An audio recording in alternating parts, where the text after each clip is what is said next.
ሰላም ጤና ይስጥልኝ። ከመሶብ መዝናኛ በዓለም ዙሪያ እየተከሰቱ ያሉ እጅግ አስደንጋጭና አሳሳቢ የሆኑ ዜናዎችን ይዘንላችሁ ቀርበናል።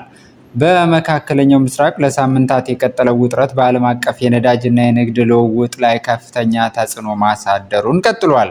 በተለይም ስልታዊ ጠቀሜታ ያለው የሆርሙዝ ወሽመጥ በኢራን መታገዱን ተከትሎ የነዳጅ ዋጋ ንረት ማስከተሉ ይታወቃል። አሁን ላይ ደግሞ አንዳንድ መርከቦች በወሽመጡ ለማለፍ የመሸጋገሪያ ክፍያ እየከፈሉ መሆኑ እየተሰማ ነው።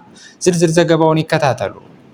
ለአንድ ወር ያህል በኢራን ተዘግቶ የቆየው የሆርሙዝ ወሽመጥ በአሁኑ ወቅት ጥቂት መርከቦች እንዲያልፉበት መፈቀዱ ተነገረ።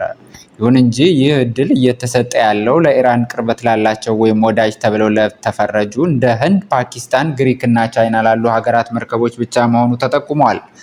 በቅርቡ ደግሞ አንድ በፓናማ የተመዘገበች የፈረንሳይ የነዳጅ መርከብ በወሽመጡ እንድታልፍ መፈቀዱ አዲስ መነጋገሪያ ሆኗል። እንደ መረጃዎች ጥቆማ ከሆነ መርከቦች በሰላም ለማለፍ እስከ $2 ሚሊዮን የሚደርስ ክፍያ ለኢራን አብዮታዊ ዘብ IRGC ቅርበት ላላቸው ኩባንያዎች እንዲከፍሉ እየተገደዱ ነው። ይህ አሰራር የመተላለፊያ ቀረጥ ተብሎ እየተጠራ ሲሆን ብሪታንያን ጨምሮ ከ40 በላይ ሀገራትን ይህንን አሰራር በጽኑ ተቃውመዋል።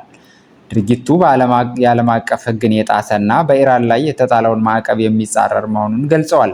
በሌላ በኩል ኢራን ጦርነቱን ለደረሰባት ውድመት ካሳ ለማግኘት ይህንን እንደ አማራጭ ልትጠቀምበት እንደምትችል ተዘግቧል።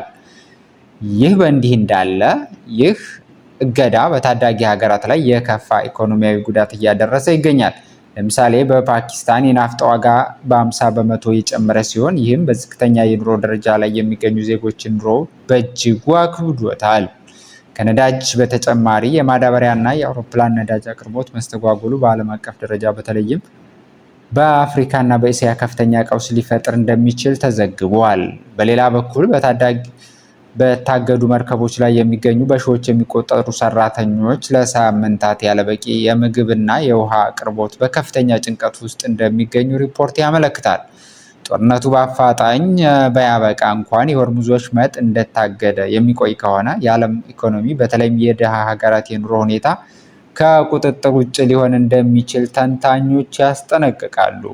ለዛሬ ያዘጋጀንላችሁ መረጃ ይህንን ይመስል ነበር። በየቀኑ ትኩስ መረጃዎችና ጥልቅ ትንታኔዎችን ለማግኘት መሶብ መዝናኛን ሰብስክራይብ በማድረግ ቤተሰብ ይሁኑ። ስላዳመጣችሁን እናመሰግናለን። ሰላም ቆዩልን።